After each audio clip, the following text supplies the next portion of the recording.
Doctor Yunus একজন Nobel পুরস্কার পাওয়া ভিক্ষুক। হ্যাঁ, কথাটা ঠিকই শুনেছেন। ডক্টর ইউনূস একজন নোবেল পুরস্কার পাওয়া ভিক্ষুক। কথাটা আমাদের বাংলাদেশেরই একজন শিক্ষিত মানুষ এই কথাটা বলেছে। কথাটা যে বলেছে আমি তার উদ্দেশ্যে শুধু বলতেছি না, যারা এইসব মেন্টালিটি নিয়ে চলেন তাদের উদ্দেশ্যে বলতেছি।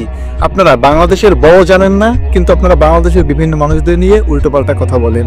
আপনারা রাজনীতি করেন, রাজনীতি আপনি যেই দল করেন সেই দলের হয়ে শুধু কথা বলেন, সেই দলের হয়ে চামচামি করেন, কিন্তু বাংলাদেশের যে এডুকেশন, বাংলাদেশের যে সম্মানিত মানুষগুলো বা বাংলাদেশের যে সম্পদগুলো, এই সম্বন্ধে আপনাদের কোনো আইডিয়া নাই। আপনার নেতা বলছে অমুক দোকানে হামলা করতে হবে, অমুককে মারতে হবে, অমুককে গুম করতে হবে, আপনারা এগুলো ব্যস্ত থাকেন, কিন্তু আপনারা খোঁজ খবর রাখেন না এই বাংলাদেশ সম্বন্ধে। এই বাংলাদেশে কারা কারা আছে, এই বাংলাদেশের কোন কোন মানুষ কোন কোন দেশে গিয়ে কোন কোন রাষ্ট্রে গিয়ে কি করছে, এটা আপনারা জানেন না। এটা আপনারা জানার মতন আগ্রহ দেখান না, কারণ কি আপনাদের এগুলো প্রয়োজন নাই। তেমনই ডক্টর ইউনূস, সে কিসের জন্য নোবেল পুরস্কার পেয়েছে সেটা আমরা সবাই জানি, কিন্তু কিছু মূর্খ আছে যারা এটা জানে না, জানলেও এটা বুঝে না। তারা নোবেল পুরস্কারটা কি জিনিস আর কিসের জন্য মানুষ নোবেল পুরস্কারটা পায় আর কেনই বা পায়, এটাও তারা হয়তো বা জানে না, মূল্যায়ন করতে পারে না।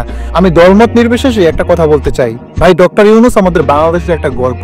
ডক্টর ইউনূসের জন্য আমাদের বাংলাদেশের সম্মানটা আজকে আন্তর্জাতিক মহলে অনেক উপরে। আপনি জানেন না ডক্টর ইউনূসের কত বড় বড় ডিগ্রি আছে, কত বড় বড় অর্জন আছে। এজন্য আমি এত কিছু বলতে চাই না, জাস্ট সংক্ষেপে একটা জিনিস বলতে চাই যে বড় বড় ইন্টারন্যাশনাল কান্ট্রিগুলো যে আছে, যেমন ইউএস, কানাডা, আমেরিকা, ইতালি, এইসব কান্ট্রিতে ডক্টর ইউনূসকে প্রধান গেস্ট হিসেবে নেওয়া হয়। এটা কি আপনারা জানেন? এটা বাংলাদেশের সবাই জানে, কিন্তু এটা মূল্যায়ন করতে পারে না।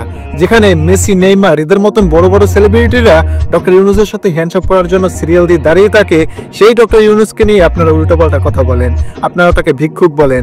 যে ডক্টর ইউনূসকে মাত্র 1 ঘন্টা বক্তৃতা দেওয়ার জন্য 1 কোটি টাকা দিয়ে নেওয়া হয়, সেই ডক্টর ইউনূসকে আপনারা ভিক্ষুক বলেন।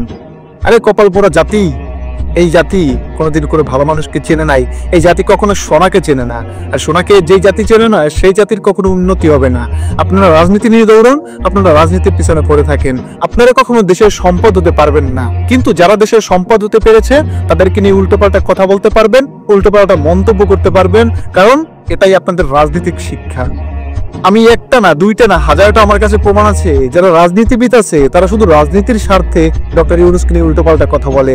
কিন্তু আমি সাধারণ কোনো মানুষ বা সাধারণ কোনো শিক্ষার্থী, সাধারণ কোনো জব হোল্ডারদের আমি কখনো শুনি নাই যে তারা ডক্টর ইউনূসকে নিয়ে একটা নেগেটিভ কথা বলছে। তাদের কথাবার্তায় সবসময় ডক্টর ইউনূসকে মাথায় করে রাখা হয়েছে। জাস্ট আপনারা কিছু রাজনীতিবিদ আছে যারা হলেন নিম্ন শ্রেণীর মানুষ, যারা হলেন নিকৃষ্ট মানুষ, যারা বাংলাদেশের সম্পদকে সম্পদ হিসেবে দেখতে শেখেন নাই, আপনারা শিখছেন আপনাদের প্রতিদ্বন্দ্বী হিসেবে দেখতে। এটাই আমাদের ব্যর্থতা, এটাই আমাদের জাতির ব্যর্থতা, এটা আমার দেশের ব্যর্থতা। যে ব্যর্থতার দুঃখ আমাদের সাধারণ মানুষের প্রতিনিয়ত প্রতিদিন বয়ে বেড়াতে হবে। কারণ ওই যে বাঙালি জাতি ভাই, আমরা এমন একটা জাতি, আমাদেরকে নিয়ে আমি যদি কথা বলি, কথাটা আমার নিজের গায়ে লাগে, লজ্জা লাগে আমার বাংলা পরিচয় দিতে, শুধু এই আপনাদের মতো কিছু লোকের জন্য। আমার কথাগুলোর সাথে আপনারা যারা যারা সহমত পোষণ করছেন তারা আমার চ্যানেলটি ফলো বা সাবস্ক্রাইব করে দিবেন, এবং অবশ্যই ভিডিওটি শেয়ার করে দিবেন, বেশি বেশি শেয়ার করে দিবেন।